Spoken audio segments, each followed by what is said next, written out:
আমরা আসলে বাবা মায়ের উদ্দেশ্যে কিছু কথা বলবো। যেমন আমি জীবনে অনেক কিছু হতে চেয়েছি, হতে পারিনি।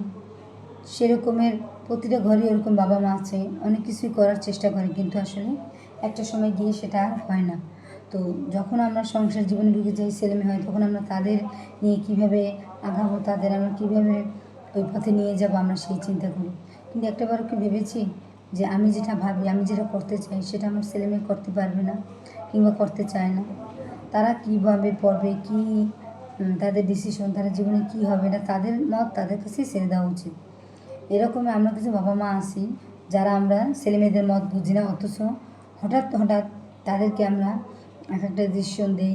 3টে 4টে প্রাইভেট, 3টে 4টে টিউশনি, তারপরে সাথে গানের টিচার, নাচের টিচার, আর্টের টিচার, এরকম দিয়ে তারা সারাদিন ব্যস্ত করে রাখি।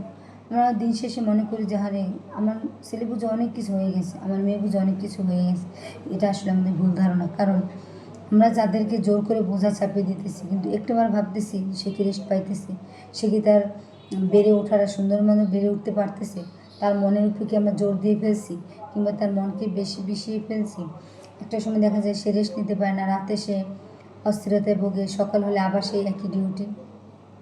তাই জন্য আগে ভাবতে হবে আমার ছেলে কী চায়, আমার মেয়ে কী চায়, সে কী পড়তে চায়, সে কী পড়ায় অভ্যস্ত, তার ব্রেন কী, তার ব্রেন কীভাবে কাজ করে।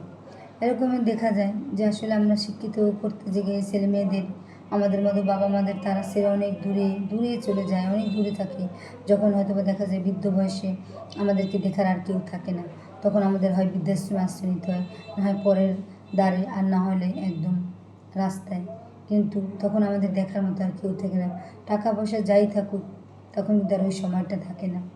তো এজন্যই আমি বলবো যে ছেলেমেয়েরা উচ্চশিক্ষিত শিক্ষিত করলেই হবে না। ছেলেমেয়েকে মানসিকভাবে যে টর্চার আমরা করি, মানসিক যে শক্তিটা, মানসিক যে বৃদ্ধিটা তাকে দেওয়া উচিত, সেটা আসলে আমরা দিই না। আর এই কারণেই 99% ছেলেমেয়ে কিন্তু ভুল সিদ্ধান্তে বড় হয়। যেমন তারা অনেক শিক্ষিত হয়, কিন্তু তারা আসলে মেন্টালিটি তাদের থাকে না, তাদের মধ্যে ওই বুঝটা থাকে না। তখন তাদের বাবা মার প্রতি আদর যত্ন আমরা এমন শিক্ষা দিই যেন ছেলেমেয়ে মানুষের মতো মানুষ হয়। ইনকাম কম করুক, কিন্তু বাবা মার মূল্যটা বুঝুক। ইনকাম কম করুক, কিন্তু খেয়ে পরে শান্তিতে থাকার চেষ্টা করুক।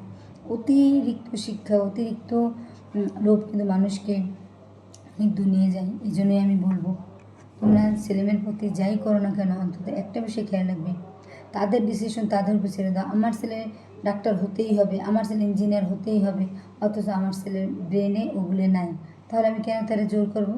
তার মেন্টালিটি টর্চার। তাই বলবো, প্রতিটা বাবা মার উচিত আমাদের জন্য সবসময় এরকমের এই পরিবেশ যেন আমাদের না হয়, আমরা সেইটাই তাদের কাছে বলবো যে ছেলে মেয়েকে মানুষের মতো মানুষ করতে হলে শুধু শিক্ষা দিলেই হবে না, তাদেরকে নেতিবাচক শিক্ষা দিতে হবে, যে শিক্ষাটা তার ব্যক্তিগত জীবনে, পারিবারিক জীবনে, এমনকি তার রিয়েল জীবনে এটা কাজে লাগবে, যেটা আপনার আর আমার কোনোই কাজে আসবে। কারণ আমরা মাত্র আর কিছুদিনই হয়তো বা পৃথিবীর বুকে থাকবো, ওদের কাছে থাকবো, কিন্তু একটা সময় ওরা কাজের পারপাসে আমাদেরকে ছেড়ে চলেই যাবে।